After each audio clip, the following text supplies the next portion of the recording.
യുവാക്കളുടെ തൊഴിലവസരവും നൈപുണ്യവും വർദ്ധിപ്പിക്കാൻ 2024 ഒക്ടോബറിൽ ആരംഭിച്ച പദ്ധതിയാണ് പ്രധാൻ മന്ത്രി ഇന്റേൺഷിപ്പ് സ്കീം. ലെബനനിൽ ഇസ്രായേൽ നടത്തുന്ന കരയുദ്ധം ഓപ്പറേഷൻ നോർത്തേൺ ആരോസ്.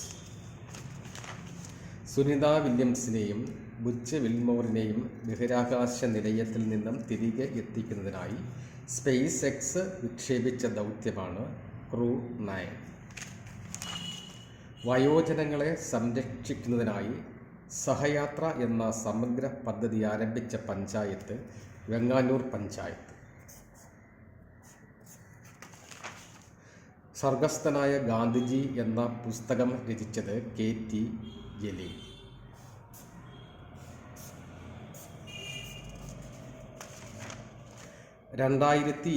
ിൽ ഉഗാണ്ടയിലെ കമ്പാലയിൽ നടന്ന അന്താരാഷ്ട്ര ബാഡ്മിൻ്റൺ ടൂർണമെൻറ്റിൽ വെങ്കല മെഡൽ നേടിയ മലയാളി ഫർസ നസ്രീൻ.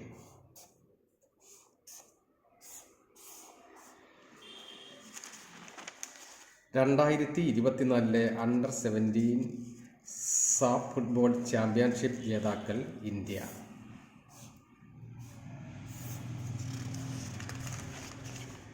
2024 ഒക്ടോബറിൽ നാറ്റോയുടെ സെക്രട്ടറി ജനറലായി ചുമതലയേറ്റത് മാർക്ക് റുട്ടോ.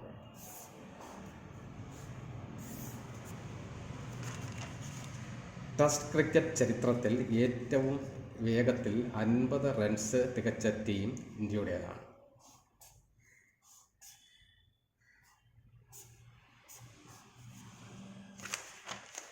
നാടൻ പശുക്കൾക്ക് രാജ്യമാത ഗോമാത പദവി നൽകിയ സംസ്ഥാനം മഹാരാഷ്ട്ര.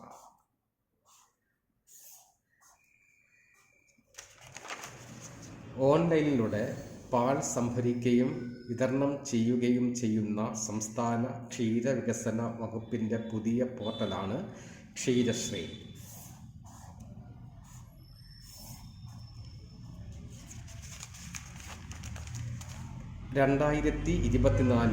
ഒക്ടോബറിൽ മെക്സിക്കോയുടെ ആദ്യ വനിതാ പ്രസിഡന്റായി ചുമതലയേറ്റത് ക്ലോഡിയ ഷെയിൻബോ.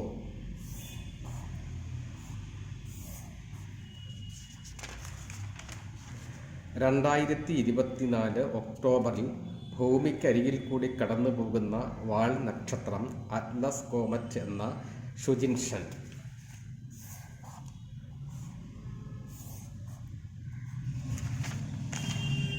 2024 നെഹ്റു ട്രോഫി വള്ളംകളി ജേതാക്കൾ കാരിച്ചാൽ ചുണ്ടൻ.